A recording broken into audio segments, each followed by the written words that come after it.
नमस्कार साथियों, कैसे हैं आप लोग। साथियों, आज रीजनिंग का एक नया चैप्टर हम लेके आए हैं और उस चैप्टर का नाम है गणितीय संक्रियाएं।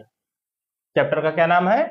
गणितीय संक्रियाएं, यानी अंग्रेजी में इसको कहते हैं मैथमेटिकल ऑपरेशन। ठीक, मैथमेटिकल ऑपरेशन। ठीक है, यानी हिंदी में इसको कहते हैं गणितीय संक्रियाएं। ये आपके आरआरबी एनटीपीसी में आने आएंगे। इससे कम से कम 3 प्रश्न आने वाले हैं। इससे 2 से 3 प्रश्न आपके आते ही आते हैं। तो इसमें थोड़ी दिक्कतें होती हैं, कुछ लोगों को दिक्कतें हो जाती है ना। सबसे पहले क्या सॉल्व करना, क्या सॉल्व नहीं करना है ना, कंफ्यूजन आता है। और ऑप्शन में देखा जाए तो ऑप्शन भी रहता है ना। तो आज हम आपको समझाएंगे कि इसको कैसे लगाते हैं, इसकी शुरुआत कहां से करते हैं, ऐसे इनके इनके जो इस चैप्टर के जो प्रश्न है कैसे लगेंगे। तो चलिए शुरू करते हैं। देखो, हम यहाँ पहले से 2 प्रश्न लिख लिए हैं, क्योंकि लिखने में समय जाता है और वीडियो लंबा हो जाता है, इसलिए पहले से लिख के रखें। एक प्रश्न आपको 2 बताएंगे, उसके बाद आप खुद ही लगा ले जाओगे, है ना। देखो, अब देखो, जैसे ये वाला डाटा हमको हमेशा पेपर में मिलता है ना। यही डाटा हमको पेपर में मिलता है। अब देखो क्या कहा गया, यदि गुणा का अर्थ माइनस है, इसने कहा कि गुणा है तो उसको माइनस करना ही करना, यानी उसका अर्थ क्या है, माइनस। यदि गुणा का अर्थ माइनस है और भाग का अर्थ क्या है, प्लस है, भाग का अर्थ क्या है, प्लस है, तथा प्लस का अर्थ क्या है, गुणा, तो निम्नलिखित समीकरण का मान बताइए। तो निम्नलिखित समीकरण का मान बताइए। अब समीकरण देखो ये दे रखा है, ब्रैकेट में 16 गुणे 5 है। ठीक, ब्रैकेट में 16 गुणे 5 है और भाग करके रखे हैं, भाग 5 प्लस 3। अब इस समीकरण को इसके आधार पर चेंज करना है। सबसे पहले क्या करना है आपको, चेंज करना। कैसे चेंज करोगे भाई, 16 पहले तो ब्रैकेट लगाएंगे, फिर 16 लिखेंगे।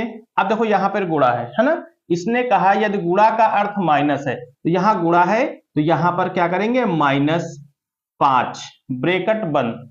अब इसने कहा है भाग, अब यहां पर भाग का चिन्ह को क्या करेंगे, बदलेंगे।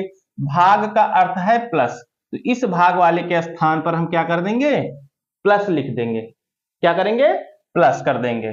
ठीक है, प्लस के बाद फिर वैसे ही 5 लिखेंगे हम इसको।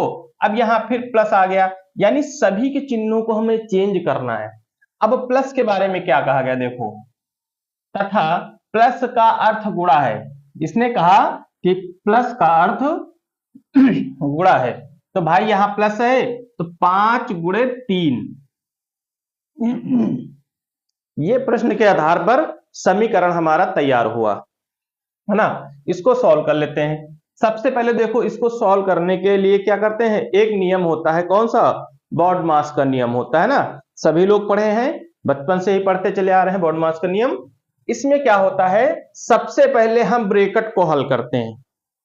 ब्रैकेट को पहले हल करेंगे, फिर भाग को हल करेंगे, फिर गुणा को करेंगे, फिर प्लस को करेंगे, फिर माइनस को करेंगे। ठीक है, इसका ये नहीं कि हम कहीं से भी कुछ भी गुणा कर लें, है ना, पहले प्लस कर ले, गुणा कर ले, माइनस कर ले, ऐसा नहीं। सबसे पहले हम सॉल्व करेंगे इन दोनों को। अब ब्रैकेट में देखो, यहाँ पे 16 है, यहाँ पर 5।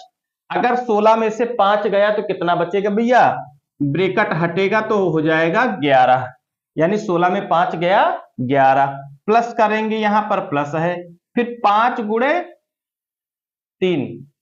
अब भाग तो है नहीं, ब्रैकेट के बाद किसको हल करेंगे, गुणा को करेंगे। तो यहां पर 5 गुणे 3 है, तो 5 गुणे 3 करते कितना हो जाएगा, 5 3 15। ठीक, अब यहां प्लस तो ये है, उठ के आया ही है। अब इसके बाद नंबर किसका है, प्लस का, तो प्लस तो है ही है इसमें।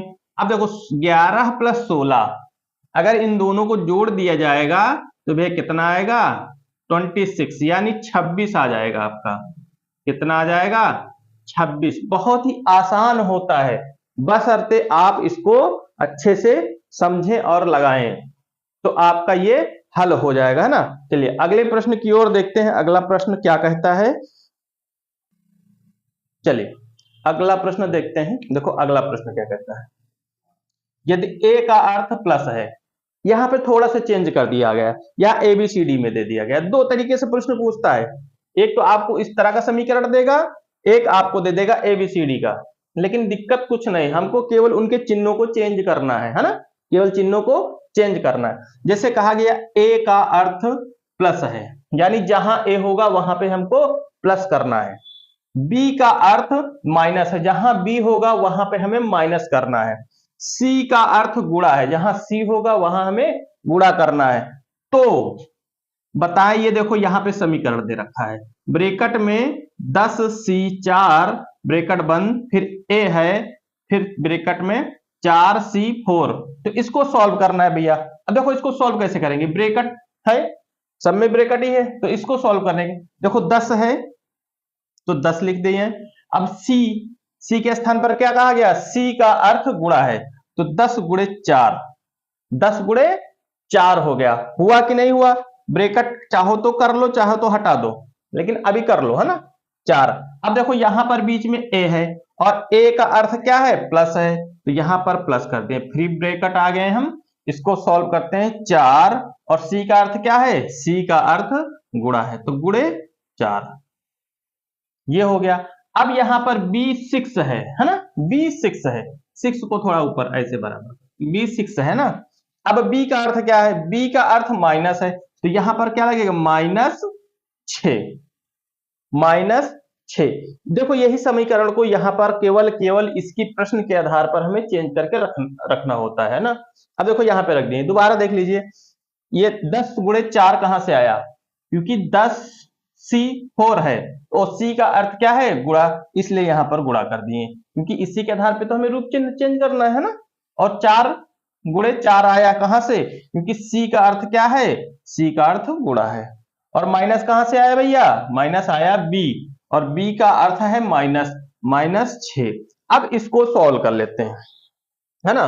तो ब्रैकेट वाले को सॉल्व करते हैं, 10 चौक कितना होता है 40, प्लस लगाएंगे, 4 चौक कितना होता है 16, -6, 10 चौक 40, प्लस लगाएं, 4 चौक 16 हुआ, -6, हाँ। अब देखो यहां पर ब्रैकेट सॉल्व किए, अब क्या करना है, सॉल्व प्लस करना है, किसको करना है, प्लस को करना है, गलती मत कभी करना, प्लस को करना। अब प्लस कौन है, ये दोनों, 40 + 16, 40 16 होता है 56, कितना होता है 56, 40 16 होता है 56, और 56 में -6 कर देंगे तो बाबूजी कितना हो जाएगा, 50 आ जाएगा। आपका आंसर कितना आ जाएगा, 50 आ जाएगा। कितना आया, 50 आया। देख लीजिए, जहां जिसको समझ में ना आए वो एक बार बता सकता है ना। नहीं आया समझ में तो आप पूछ लीजिए, आपको व्हाट्सएप नंबर दे रखे हैं, व्हाट्सएप कर लीजिए, है ना। ये तो कमेंट में आप लिख सकते हैं कि सर ऐसी बात है, इसको सॉल्व कराइए। फिलहाल उम्मीद करता हूं कि ये बहुत ही आसान था, है ना, लगाने में बहुत ही आसान है।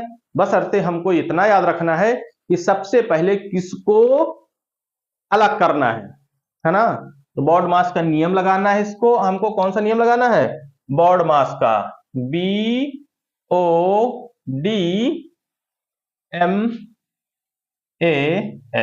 बॉड मास का, है ना। देखो बी का मतलब क्या हो गया, ब्रैकेट हो गया, है ना।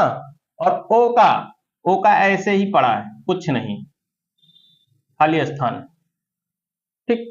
और डी का मतलब क्या है, डी को क्या कहते हैं अंग्रेजी में, डिवाइड करते हैं, क्या कहते हैं, डिवाइड। तो ये हो गया हमारा भाग। और एम का मतलब क्या हो गया भैया, भाग के बाद क्या आएगा, गुणा आएगा, और गुणा के बाद क्या आएगा, प्लस आएगा, और प्लस के बाद क्या आएगा, माइनस। इस नियम के आधार पर हम इसको सॉल्व करते हैं। देखो यहां पर सबसे पहले ब्रैकेट हटाया गया था, पहले वाले में, है ना, ब्रैकेट हटाया गया था। फिर दूसरी बात, भाग यहाँ कहीं था नहीं तो भाग को इस्तेमाल नहीं किए, फिर हम सीधा गुणे के पास आ गए। तो यहाँ पर देखो इन दोनों को गुणा किया गया तो 15 आया, ठीक है। अब उसके बाद प्लस का नंबर आया, तो यहाँ पे देखो प्लस था तो प्लस को कर दिए, 26 आ गया था, है ना। तो इस तरह आपको प्रश्नों को इनके हल करना है। आप ऐसे प्रश्नों को लगाइए, नियम के अनुसार चलिए, बॉड मास नियम के अनुसार चलिए, जो बॉड मास का रूल कहता है उसी के आधार पर आप प्रश्न लगाते जाइए, आपका कभी गलत नहीं होगा। हाँ, इसमें अभी छोटे छोटे हैं, जो एग्जाम में है बड़े भी दे देता है, काफी बड़े बड़े दे देता है ना, तो बड़े बड़े प्रश्नों को भी हम देखेंगे। तो आज केवल आपको केवल और केवल 2 प्रश्नों से समझाने का कार्य किए हम। ठीक, हम चाहते थे कि आपको 2 प्रश्न बताएं और आपको समझ में आ जाए। इसके बाद अगले वीडियो में इसी से संबंधित बहुत सारे प्रश्न करा देंगे। इसी संबंधित बहुत सारे प्रश्न आपको करा देंगे। आप तैयारी करते रहिए एनटीपीसी की। एग्जाम अप्रैल लास्ट में डेट आ जाएगी और आपका मई में एग्जाम होना तय है, इसमें कोई डाउट नहीं है। तो आप तैयारी अभी से करते रहिए। इसमें से 2 नंबर आपके मिलने ही मिलने। कितने नंबर? 2 नंबर आपके मिलने ही मिलने हैं। 2 नंबर आपके मिलने ही। देखो, एक एक चैप्टर रीजनिंग का मैं पढ़ा रहा हूं, आराम से पढ़ा रहा हूं। आप अगर नए हैं तो आप जाके रीजनिंग का प्लेलिस्ट बना हुआ है, आप रीजनिंग के चैप्टर देख लीजिए। रक्त संबंध से जैसे हो गया, है ना, रैंकिंग हो गया, ऐसे ही सारे चैप्टर जो हैं पढ़ाए गए हैं जो आपके एग्जाम में आने हैं। क्योंकि ज्यादा चैप्टर है नहीं आपके रीजनिंग में, तो ज्यादा चैप्टर पढ़ने की जरूरत नहीं है। जो 6-7 चैप्टर आपके इंपॉर्टेंट है, मेन है, पढ़ना है। हाँ, कुछ लोग जैसे कहते हैं ना, घड़ी है, कैलेंडर है, उसके पीछे मत भागो। एक एक नंबर का आएगा और उसमें भी मैं पढ़ाऊंगा, आपको एक एक नंबर उससे मिल जाएगा। उसमें नॉर्मल प्रश्न आएंगे एक एक नंबर के, ठीक है। इनको भी आप लगाते रहिए। ठीक, तो आज 2 ही प्रश्न हम आपको बताए हैं। ठीक, अब हम अगली क्लास में जब आएंगे, आपसे मुलाकात होगी, तो हम आपको और प्रश्न बताएंगे। ठीक है, आज के लिए इतना ही। मिलते हैं अगली क्लास में। धन्यवाद।